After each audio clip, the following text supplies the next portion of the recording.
afternoon, it's Midday News. Oluwatoyin Yusuf is my name. The federal government has urged Nigerians to key into various intervention programs designed to ease the impact of the removal of fuel subsidy. This is even as the government has said that the removal of fuel subsidies was necessary, though it has brought challenges to Nigerians.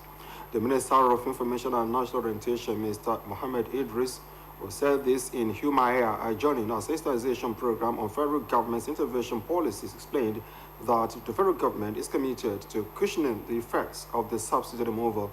The minister, who was represented by the head of service, Abia State, Gloria Ifi Abiakem, explained that several programs have been rolled out to create job opportunities, bring economic growth, and enhance quality of lives, adding that the government is dedicated to the welfare and uplift of the citizens.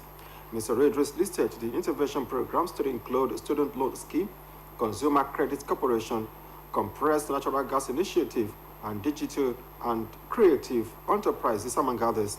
He advised all the state and local governments in the country to actively disseminate information about the initiatives and ensure that citizens across all regions are fully aware and encouraged to take advantage of these opportunities.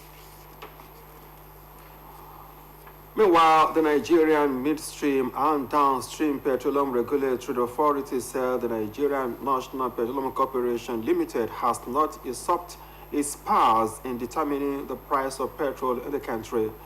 The Chief Executive Officer of the agency, Engineer Farouk Ahmed, stated this in the wake of insinuations that the NNPCL are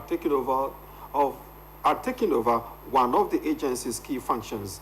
He noted that market forces are strictly responsible for determining the price of petrol in line with the provisions of the Petroleum Industry Act 2021. He also said that interested parties in the oil and gas sector have every right to order, supply, and sell petrol in Nigeria, other than that part of the role of the agency is not to allow anyone to go overboard by exploiting the market or the final consumers. Engineer Ahmed says since the scrapping of the Petroleum Products Pricing Regulatory Agency and its replacement, the government or any of its agencies ceased to fix the prices of petroleum products, adding that determining the cost of product is expected to thrive under the forces of demand and supply. The federal government has announced that the 115 federal unity colleges in the country will soon be unbundled into basic and secondary schools. The Minister of State for Education, Dr. Yusuf Sunono, made this known during the opening of the annual general meeting of principals of unity colleges in Abuja. Dr. Sunono stated that the plan to unbundle the unity colleges aligns with the national policy on education. He also stressed that the unbundling of federal unity colleges would attract more funding to improve infrastructure, address teachers' welfare, and create employment opportunities, among other things. Dr. Sunono called for the collaboration of the principals of critical stakeholders to improve the educational landscape of the schools.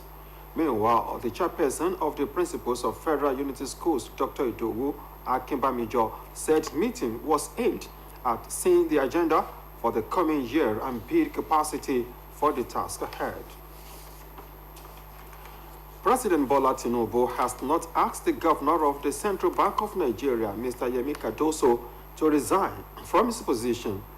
The special advisor to the president on information and strategy, Mr. Bayo Onanoga, said this in a statement debunking reports that President Tinubu ordered Cardoso's resignation.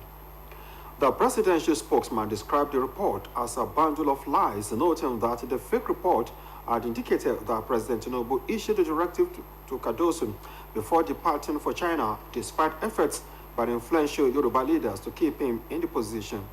It will be recalled that the CBN governor had come under criticism for his inability to address the ongoing economic challenges and stabilize the naira. The Nigerian Geological Survey Agency has declared that there is no need for Abuja residents to panic over the recent tremor experienced in Mbappe, a suburb in Buhari Area Council of the Federal Capital Territory. The agency alleged the fears of residents in a statement signed by the Director General of the agency, Professor Olusegun Ige, where he said NGSA, Nigerian Geological Survey Agency, is monitoring the tremors and found the tremors to be low and did not pose any threat to the environment. It noted that only one mild event was recorded on the 13th of this month. 6 of the events were captured on the 14th of this month, while over 21 events were captured on the 15th with higher intensities, and more than 20 events were recorded in the 16th of this month. The agency noted that the intensity and frequency of the tremor appeared to increase from the 13th to the 16th of this month, noting that a few weak events were recorded today. According to the agency, its official also visited the affected areas for on-the-spot assessment of the event. From the accounts of the residents of the affected areas, and concluded that the tremors are a result of accumulated stress along the identified faults and released seismic energy, which may have traveled through associated fractures to areas where the tremors were felt around the Federal Capital Territory. Statistics obtained from the Nigeria Center for Disease Control and Prevention have shown that more males are getting infected with the monkeypox in Nigeria. The agency said men are predominantly affected, accounting for approximately 70% of 6,001 suspected and confirmed monkeypox cases recorded in Nigeria since September 7, 2017, when the first confirmed cases occurred. The figures released reveal that a total of 1,031 suspected cases have been reported across 47 local government areas in 23 states and the Federal Capital Territory, with 67 confirmed cases this year. The monkeypox is an infectious disease caused by the monkeypox virus. It can cause a painful rash, swollen lymph nodes, and fever. While most people recover fully, some may become seriously ill. However, the National Center for Disease Control disclosed that there have been no fatalities from the disease this year compared to 2 and 7 deaths recorded in 2022 and 2023.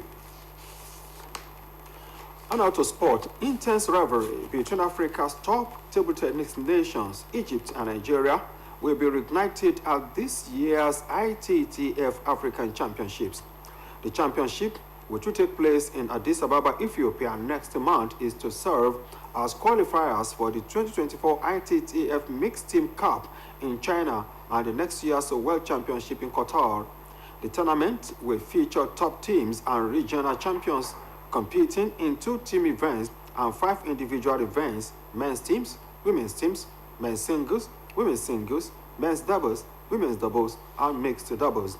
Returning to Ethiopia after 24 years, the local organizing committee promises an exciting competition as the reigning champions. Egypt will face fierce competition from arch-rival Nigeria, along with strong contenders such as Tunisia and Algeria.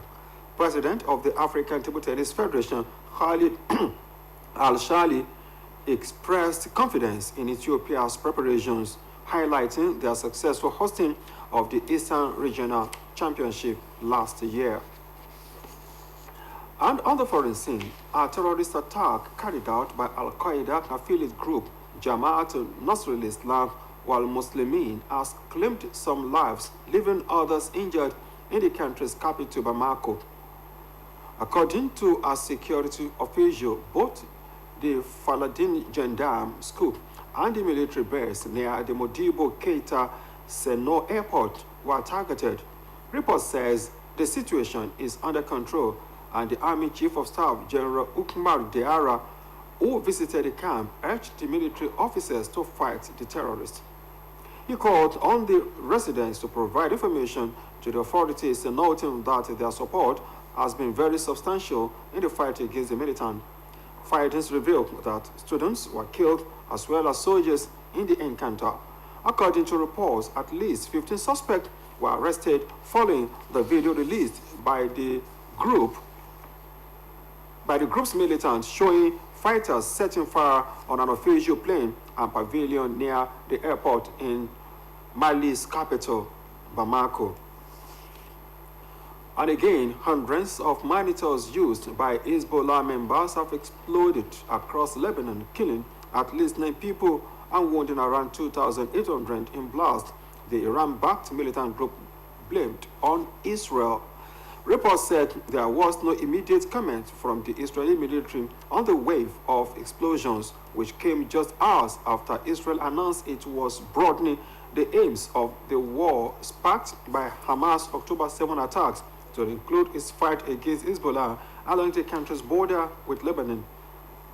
Lebanese Health Minister Mr. Firas Abad said the blast killed 9 people, adding that about 2,800 people were injured, while about 200 of them critically. According to him, Israel's spy agency Mossad infiltrated the supply chain, which ignited the explosion, resulting in many casualties being rushed to the hospitals in Hezbollah strongholds. Reports say the ranked ambassador in Beirut was wounded, but his injuries were not serious, as Hezbollah blamed Israel for the blasts. Other ends the midday news on OSBC television. Journalists are free for the state news. Good afternoon.